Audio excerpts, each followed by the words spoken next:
కేటీఆర్ పై తీవ్ర స్థాయిలో ఫైర్ అయ్యారు ఎమ్మెల్యే ఎన్ఎం శ్రీనివాసరెడ్డి. ప్రజలు బీఆర్ఎస్ ను ఓడించినా రాష్ట్రానికి పట్టిన శని ఇంకా వదలడం లేదన్నారు. మేడిగడ్డకు ప్రమాదం ఉందని, డిజైన్ నిర్మాణంలో లోపాలున్నాయని ఎన్డీఎస్ఏ చెప్పిందని, ఇక అలాంటి ప్రాజెక్టును వినియోగం తీసుకురావాలని కేటీఆర్ అంటున్నారని, కేటీఆర్ ఏమైనా ఇంజనీరా అని ప్రశ్నించారు. డ్యాంలు కూలి ప్రజలు చనిపోయిన ఘటనలు చరిత్రలో అనేకం ఉన్నాయని, తెలంగాణలో ప్రజలు చనిపోవాలని కేటీఆర్ కోరుకుంటున్నారని ఫైర్ అయ్యారు ఎమ్మెల్యే. వారి సూచనలు అనుసరించి రాష్ట్ర ప్రభుత్వం గేట్లన్నీ ఎత్తేసింది. ఇప్పుడు వరద వచ్చింది, కిందికి పోతా ఉంది. అంతేకాదు డిజైన్లలో లోపాలు ఉన్నాయి, కన్స్ట్రక్షన్లో లోపాలు ఉన్నాయి.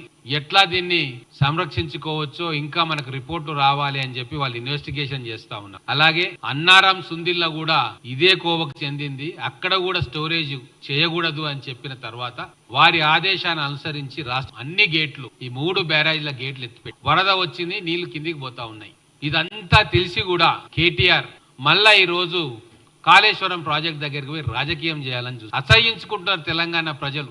ఈ రోజు ఒక పనికిరాని ప్రాజెక్టును కట్టి 1,00,000 కోట్ల రూపాయలు గోదావరి నీళ్ళల్లో వేసి మొత్తం తెలంగాణకు గుదిబండగా మారింది.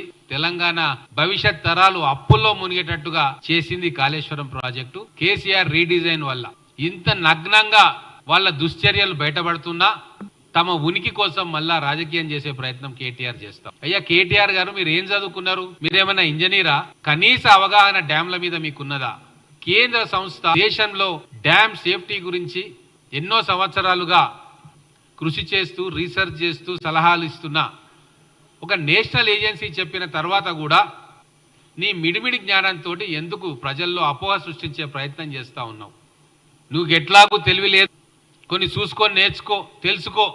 ఎందుకు ఎన్డీఎస్ఏ ఇక్కడ వాటర్ నింపొద్దు అన్నది అంటే దానికి చాలా కారణాలు ఉన్నాయి. గతంలో జరిగిన అనుభవాలు, ఈ మధ్యలోనే ప్రపంచవ్యాప్తంగా ప్రజలు ఓట్లేసి బీఆర్ఎస్ పార్టీని రాజకీయంగా బొందబెట్టిన తెలంగాణకు కల్వకుంట్ల కుటుంబం శని